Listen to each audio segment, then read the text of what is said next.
The Minister of Education at that time, Mr. P.V. Narasimha Rao, he spoke at a lecture that I am not divulging a secret, but a fact that when we in the government formulated the new education policy, we had Swami Vivekananda's teaching of man-making education before us. We put it therefore, human resource development. Man-making education is put as human resource development. What are the resources in a human being? How are we going to develop them, manifest them? That is why he said we have considered our new education policy not to turn out clerks, engineers, doctors, but men and women with their resources manifested through education. Swami used the word man-making education, nation-building education. Education which will help us to build up our nation, all the millions and millions of people manifesting their resources within and that strengthening the nation thereby. Swamiji has defined education in a famous sentence. Education is the manifestation of the perfection already in man. Whatever is within us is being manifested. The perfection, the excellence that is within, that is being manifested. Religion also similarly. There is a divinity in all of us, but it is not manifest now. Through religion, you manifest that divinity. These beautiful definitions there, very scientific definition. And so, in education, Swamiji wanted two things. One is a scientific training of the mind. That is very, very important. Second is a humanistic concern for other people. Training the brain, training the heart. They must go side by side. If only the brain is trained, heart is not expanded, it will make for selfishness and corrupt life. The heart must be expanded. Human concern must be there. So these two go together. So he said, our education shall be based upon Vedanta and modern science and faith in oneself, Atma Shraddha. These are his words. By Vedanta he meant we develop our spiritual possibilities, we manifest them, making for very high character. And by science he meant clear thinking and a concern for facts and development of the rational faculties. Science, so understood, will destroy superstition. Superstition comes when the rational mind is not functioning. We have a bundle of superstitions coming from olden times. And in this age, by developing a scientific mind, we can reduce these superstitions, particularly those which are harmful. There are some innocent superstitions are there. There is no harm in keeping them. But there are harmful superstitions, harmful because it relates to our contact with other people. If that is by superstition, then we harm so many people, therefore they have to be avoided. So stress on scientific attitude, scientific method, scientific temper. Is it true? Is it true? Science means search for truth. Search for truth without being swayed by our passions and prejudices. That is the nature of scientific quest. Truth is there. We have to investigate and find out. Nature contains so many truths within herself. You have to knock at the door of nature. That's what you get by scientific thinking. Then you will understand truth. For 400 years now, the Western mind had developed that scientific attitude. They adopted scientific method and they probed into nature. And how many truths of nature have been discovered by now. Our ancestors also had a scientific mind. They discovered many scientific truths. Later on we became more and more superstitious. We gave up science. Now we are resuming our scientific career. It's not something new to us. Scientific attitude was there, both in religion and in physical life. And so we discovered in mathematics, astronomy, metallurgy, in many subjects, many truths which are now universal property. Similarly in religion, so many beliefs, so many practices are there, but we questioned them and found out what is the truth behind them. That is the difference between the two Sanskrit words, matam and tattvam. Matam means just my preference, my opinion. This I like, this I like.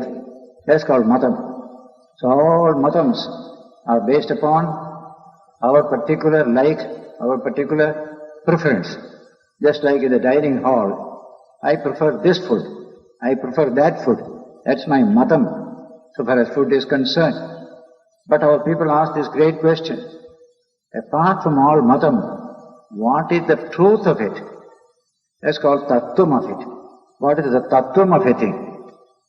And so, this distinction between matam and tattvam. Matam is what appeals to me. It's not a question of truth there. Personal preference. There is no truth about it. You can observe a holy fast on a Tuesday. Somebody may observe it on a Saturday. It is your own preference only. There is no scientific truth about it. So, apart from matam, what is the tattvam of a thing? In tattvam inquiry, you get subject of scientific approach and scientific truth. What is it in its own true nature, not what it appeals to me. Tasya bhava tattvam, Shankaracharya defines. Its essential form is called the truth of that form. So we always inquired, behind all the matams, what is the tattvam of this matam?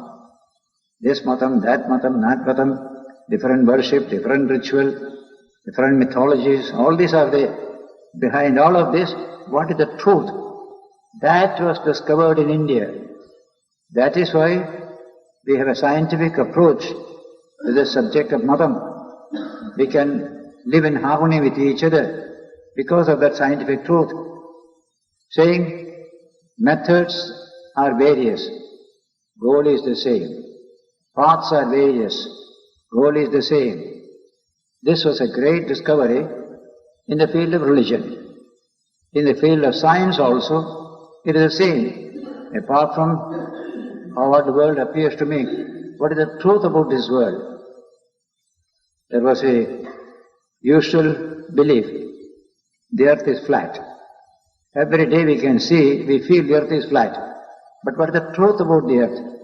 What is the tattvam? Then our ancestors discovered earth is a gola, is a round, it's not flat. In immediate vicinity it is flat. But as a whole it is a round thing. And these are all truths which our people discovered. Matam and tattvam. And so earth is going round the sun. Not sun going round the earth. That was also discovered in India. Theory of gravitation. What is the nature of weight of a thing? Weight is the measure of the gravitation exerted by the earth on that particular object. That was also discovered in India. Now all these things came because apart from our normal human attitudes based on mere sensory data, which give you a lot of matam. But take the sensory data and question them. When you question, you come to tattva, the truth of a thing. Whether it is religion, whether it is physical science. So we built up physical science, we built up the science of spirituality, Adhyatma Vidya or Paravidya, these are the words used. The scientific mind was very, very active in India for nearly 2,000 or 3,000 years. It's only last 1,000 years we became very weak in our scientific attitude. Along with it, we became full of matams and a good deal of superstition. That is being changed today. We have to thank the Western people for developing this scientific method and outlook in such a wonderful way. And so we resume our march in the field of science, and we resume our march in the field of the science of religion. The science of religion is the seeking for the truth of religion. When you seek, then you become a scientist. You know very well, in religion there are two dimensions. One is called ethnical dimension or matam. The other is called scientific dimension or tattvam. You are born in a religion. Father was a Christian, I am a Christian. Mother was a Hindu, I am a Hindu. In this way, according to the social circumstance, we are called Hindus, Muslims, Christians, etc. That is not scientific. That is purely ethnology, we call it ethnology. But scientific religion comes. What is religion? Seek for it. Then you become scientist. By seeking alone you can become a scientist. Do you seek religion? Or you are born in a particular family, therefore you are a particular religion. That is ethnical. The other is scientific. Apart from my background, what is religion? I must seek for myself. Now, nobody is born in a science. Suppose your father was a physicist. That doesn't mean you are a physicist. You may be anybody. Whereas if your father is a Christian, you are a Christian. Your father is a Hindu, you are a Hindu by birth. But in science, nobody comes to science through birth. He comes by critical inquiry, by questioning. Very important ideas to understand for all young people.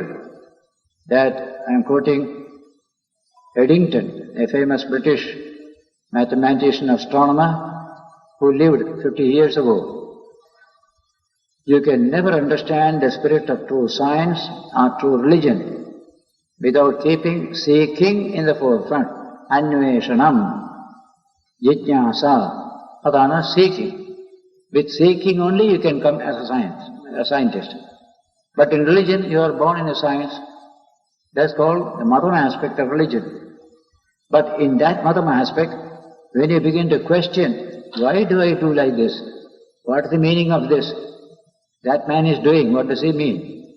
If you begin to question like this, then you become scientist and religion. All true mystics were scientists and religion.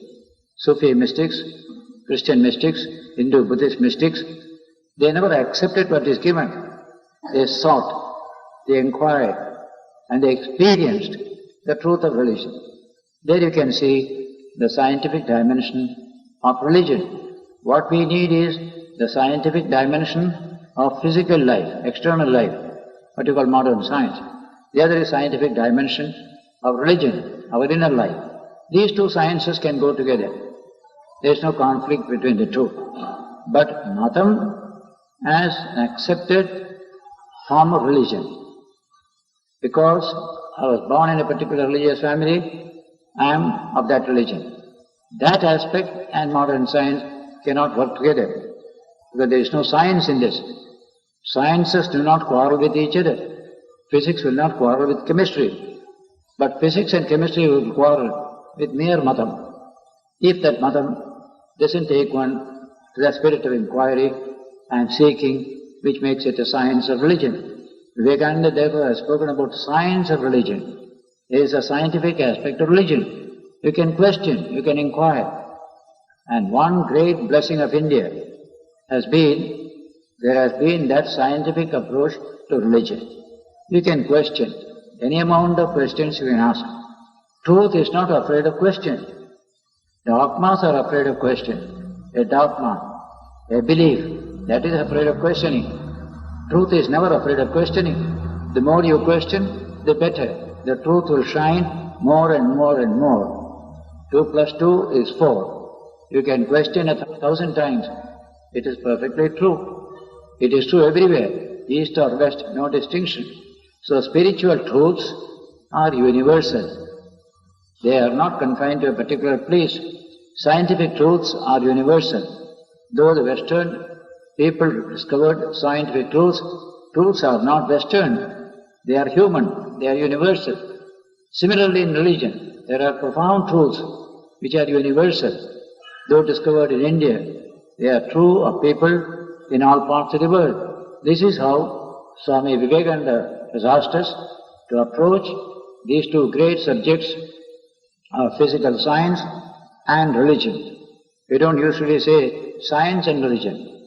Strictly it should be physical science and the science of religion.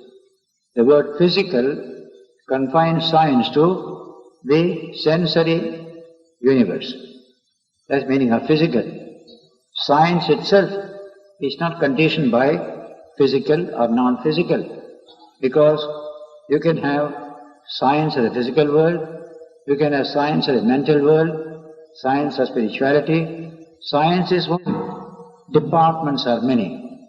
And two main departments, inner and outer, sensory and super-sensory. The word is super-sensory. Above sensory experience, the other is sensory experience. But there is no supernatural in religion in our country. Supernatural is not accepted by physical science. In the West, their religion was all supernatural. So there was no friendship between science and religion in the West. In India we have no concept of the supernatural. Note it down. Supernatural is not found in Indian thought. Why? Our concept of nature is very wide. It includes physical life, it includes spiritual life. You study the Gita, 8th chapter, there Sri Krishna says, I have two natures, apara prakriti, para prakriti. Prakriti is the word for nature. Apara prakriti is this world, sensory world. Bhumirapo nalo vayu, kham mano buddhirevacha. All the 5 elements, akasha, vayu and buddhi, all these belong to apara prakriti, lower prakriti, which you study through science. But I have got a higher prakriti, apareyamitastvanyam. Apart from this, there is my para prakriti, which is that which sustains this universe in the form of intelligence, in the form of consciousness. That is my para prakriti. And these two together constitute the totality of experience. And Shankaracharya comments upon it in a beautiful sentence. Prakriti dvayadvarena aham sarvajna ishvaraha jagataha karanam. I am the cause of this universe in my twofold nature as avara prakriti and para prakriti. That is a statement in the Gita and in Shankara's commentary. So there is such a thing as physical science. The word physical reduces the area of that science. Science is without any limitation. But when you call it physical science, we limit it to a particular field of experience. What is that field?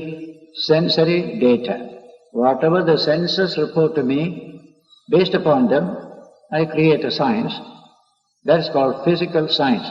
Bhautika Shastram, we say, Malayalam can say, Bhautika Shastram. Shastram itself is without any qualification. But when I qualify it, I limit it. So science limited by Bhautika is modern physical science. Science limited by beyond Bhautika, that is spiritual science, above the sensory level.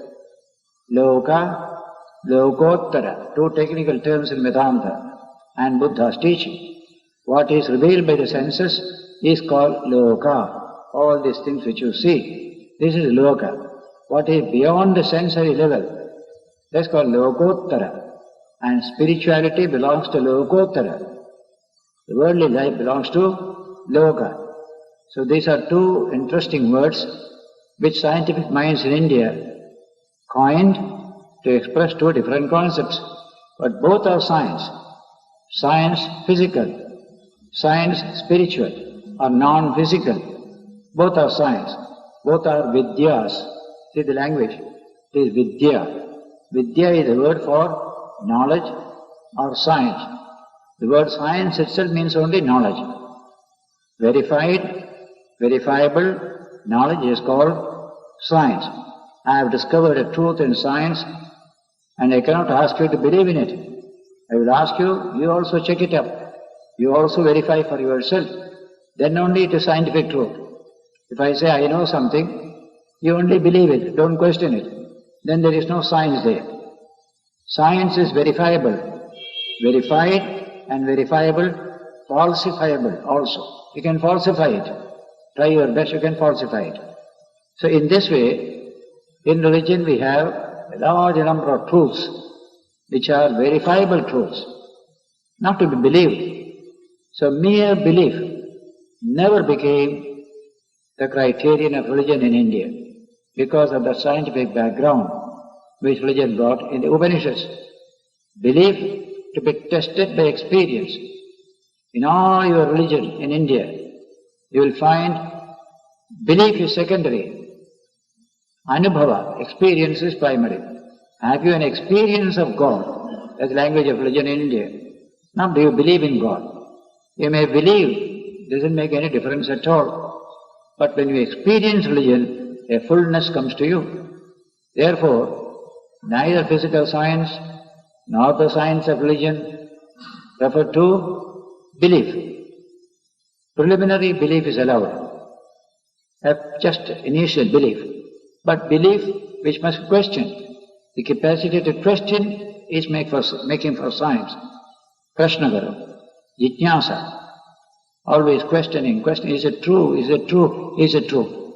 So a belief that is true, we must hold on to. Simply belief has no meaning.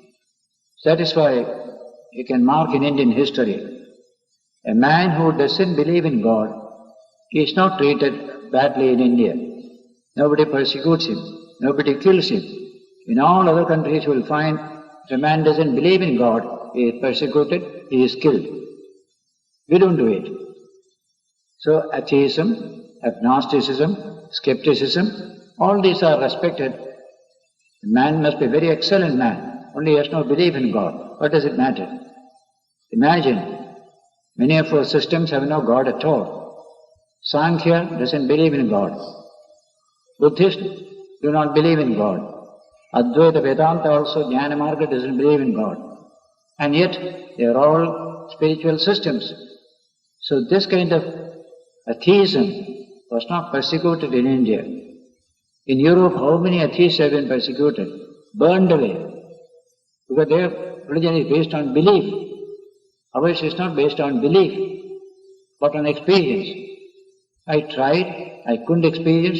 You are quite honest. We respect you. Vivekananda said, it's good for you to remember, the best period of Indian history, he says, was at the time when an atheist will speak against God and worship from the steps of a temple. Nobody will harass him.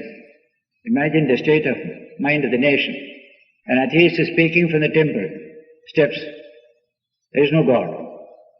Those who pass by to worship God, they won't harass him. It is your right. You can expound what you think proper. I have my faith, I live according to that. Such freedom, I don't think any other society has ever experienced before, because we discovered the tattvam behind all matam, that advaita drishti, advaita tattva, the one behind the many. When we discovered that, perfect tolerance and understanding came in this country of ours. You must grasp that principle very well. In the West it was different. All different sects, denominations, each one saying, I am correct, all others are wrong, persecuting each other, Catholics and Protestants persecuting each other. It has happened again and again. Millions have been killed away for not believing in what you think to be true. We don't have that story in such gruesome form in our long history because of a scientific approach to religion. If you have not experienced God, what does it matter whether you believe or not believe? I believe the sun is going round the earth. You can say that. I believe the earth is going round the sun. You can have any such belief. But we put belief to test. Then we discover the earth is going round the sun and not the other way. There is nothing to criticize or abuse or persecute in this matter. Search for truth makes for a tolerance, tolerating each other. So I will only give you a story given by Arnold Toynbee, a late British historian who has written 10 volumes on the study of history. He says, if 100 scientists sit together for a scientific conference and they discuss scientific truths, they may differ from each other, but it will not go to the extent of cutting each other's heads. No violence will be there. But if 10 theologians sit together to discuss about religion, within 5 minutes they will get angry and try to kill each other. Because there is truth, the object of search. Here it is dogma, that is the object of search. Wherever there is mere dogma, there is intolerance, violence, war. Where there is search for truth, there will be understanding, tolerance. Yes, you have seen, I have not seen yet, you shall continue the search. So a scientific attitude is essential for a nation to be a civilized society. We had that civilization very early from history.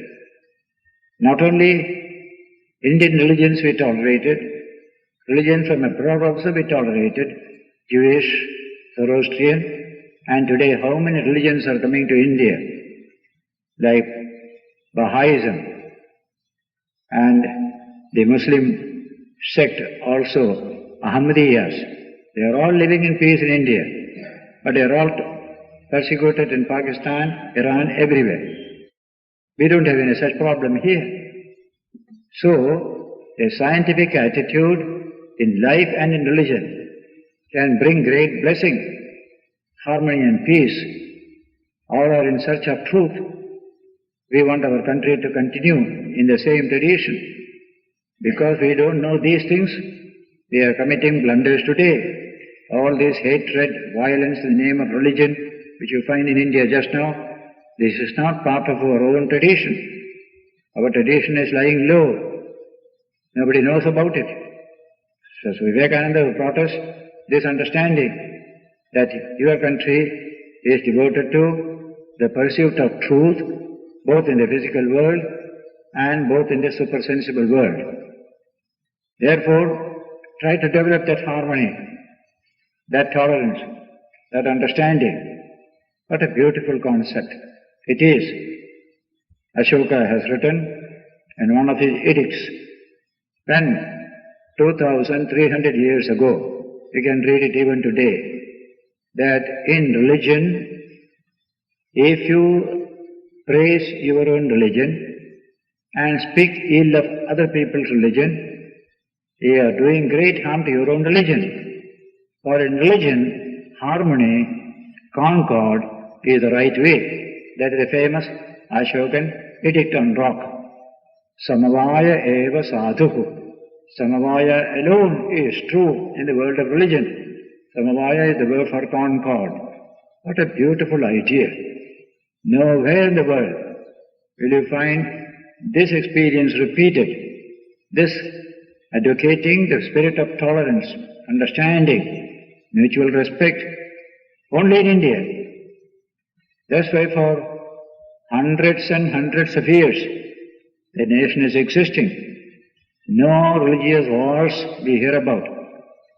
Whereas in Germany, in the 16th, 17th century, 30 years of religious wars between Protestants and Catholics. Population dwindled from 25 million to 5 million. Constant killing. That's all historical fact there. We don't have here any such thing in India. And yet we existed. We're a prosperous nation. Great intellectual developments took place. So remember therefore that the heritage of India is essentially scientific and spiritual. Scientific physical, scientific spiritual. Both are scientific. And today a Ramakrishna comes, repeating that same ancient tradition, telling his disciple Vivekananda, don't accept what I say. Test me as the money changers test their coins. There you can see the scientific spirit. Test me as the money changers test their coins.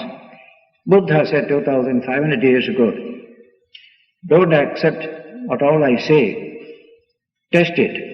If you find it is true, accept it, live up to it, and teach others also about it. Buddha's discourses. These are remarkable ideas.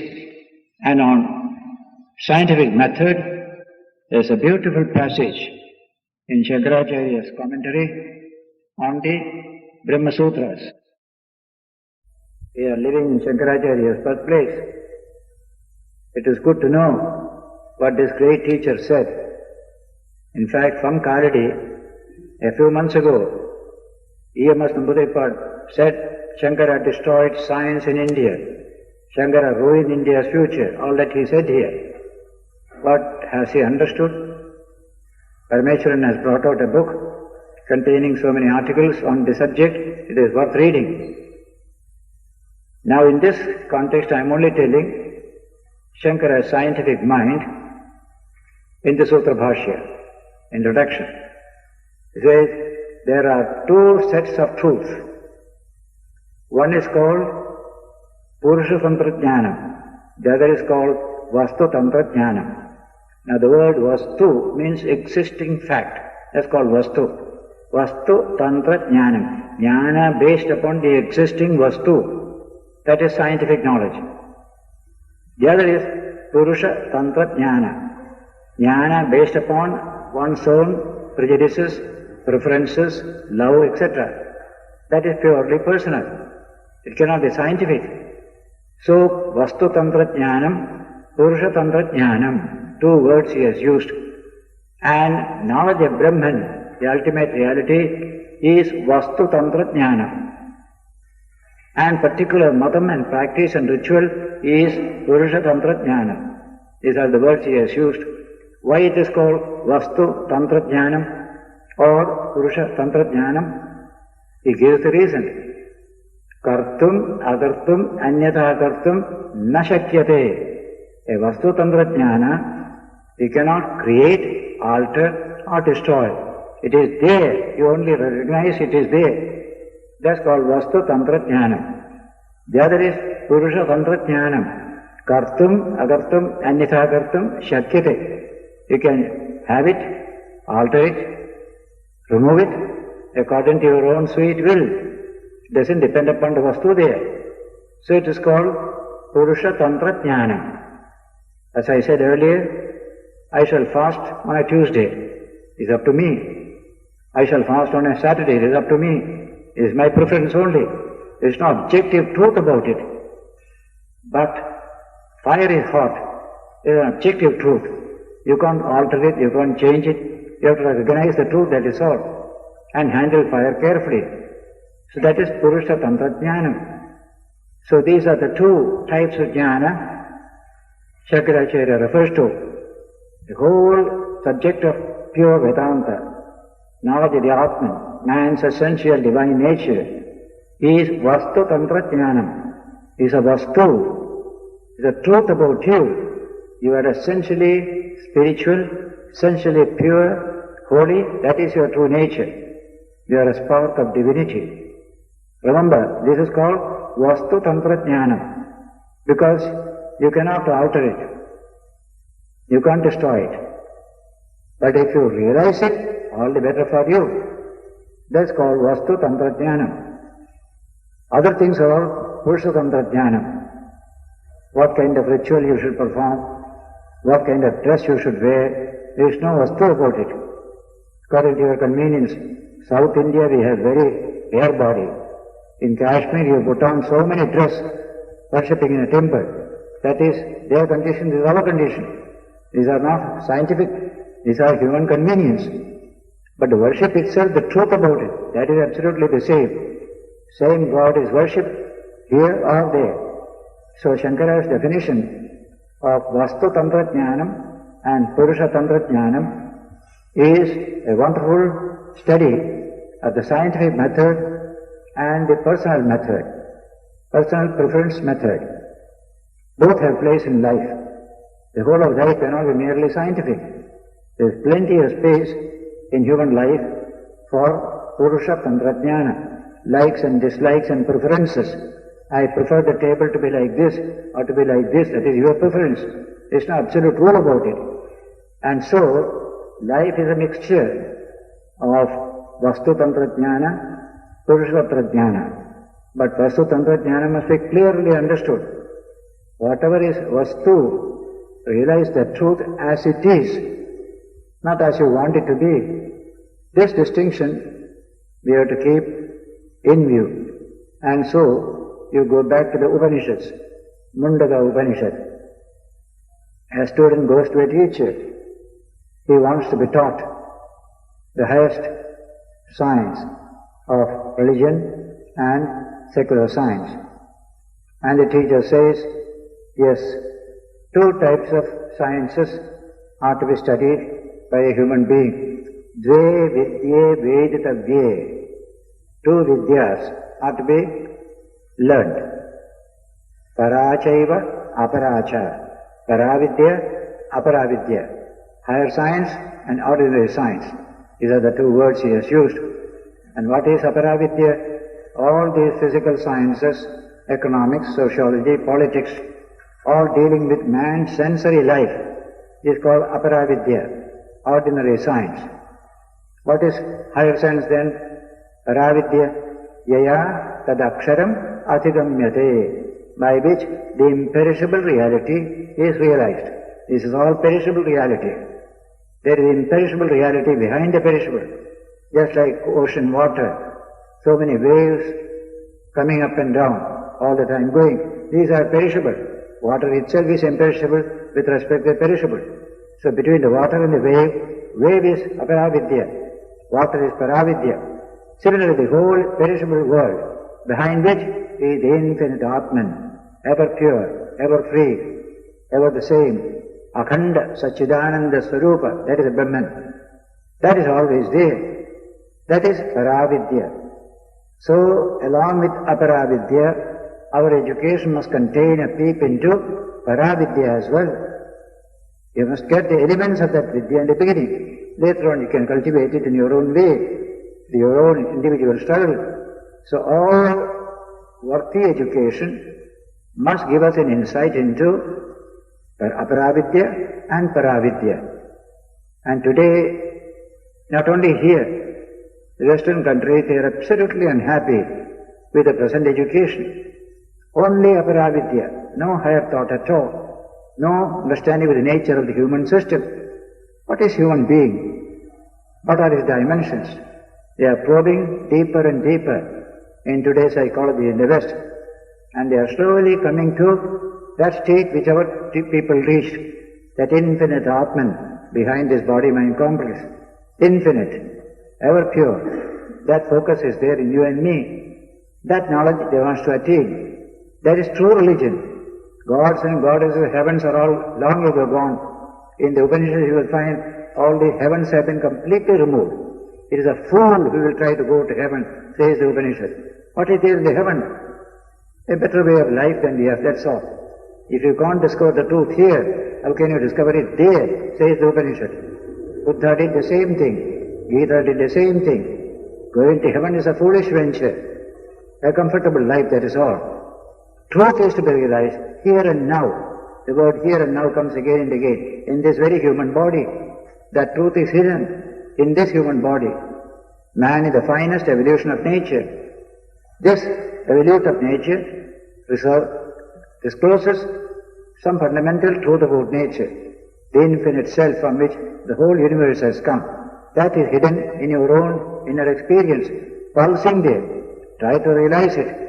By realizing this, you realize everything. Because from the Atman, the whole universe has come.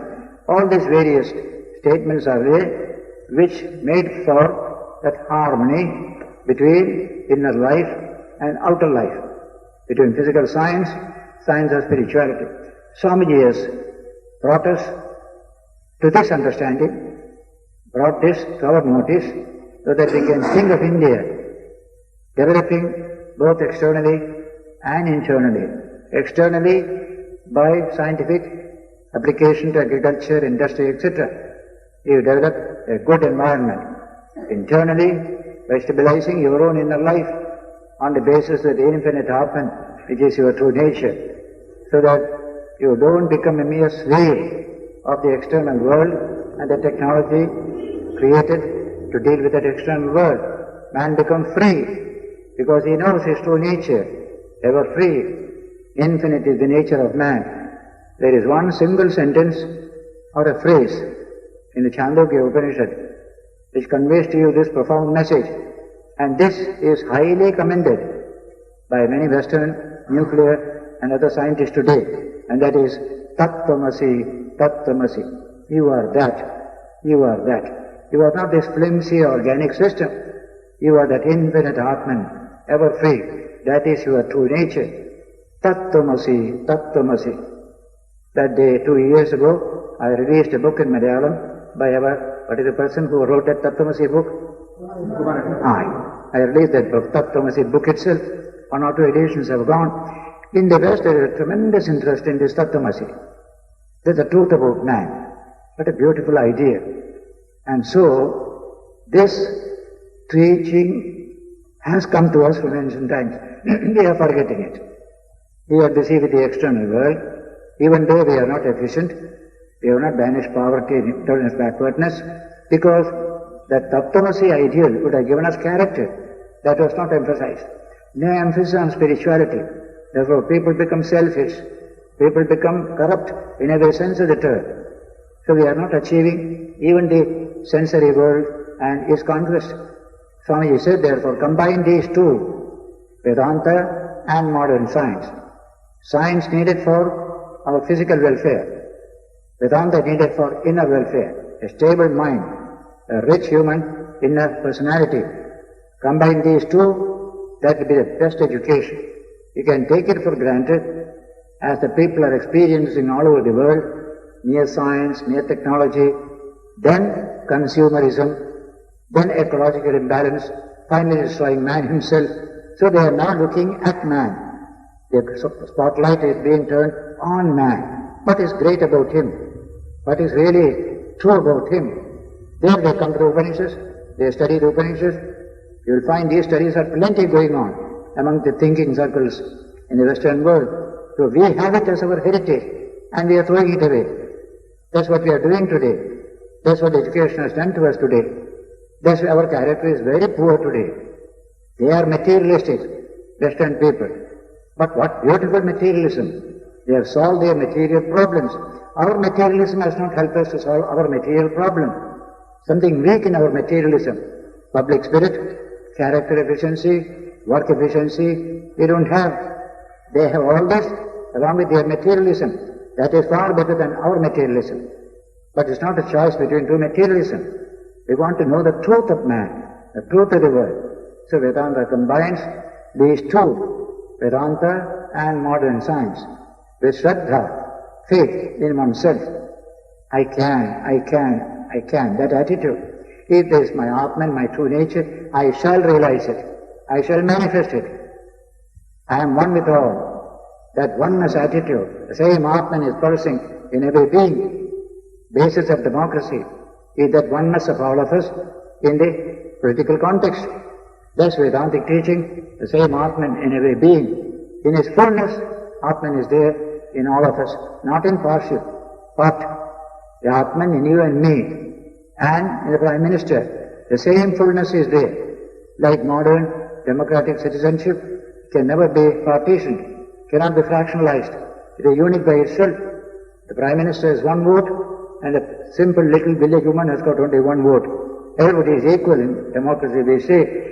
That is the nature of the Atman, the same Atman in every being. That realization must come to the people, along with capacity and spiritual also is scientific, coming from the Vastu Tantra Jnana within oneself. The other is Vastu Tantra Jnana in the world outside. When they go together, a beautiful harmony will come, a harmonious human personality, naturally of human society as well. It is this direction the world is moving today, probing. Great thinkers are asking, what has India to give us? A Toynbee, whose name I expressed earlier, he said before he died, the future of the world is assured through the Indian influence.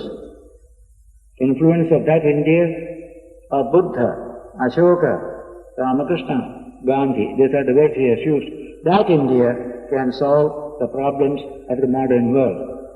We belong to that India. We know very little of that India.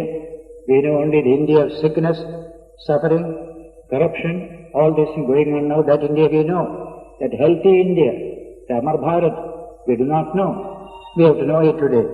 If this convention can help at least a few people to know about that India, it will be a great success. I am very happy to be with all of you yesterday evening as well as today, and of course evening also today. And thank you all. Namaskar.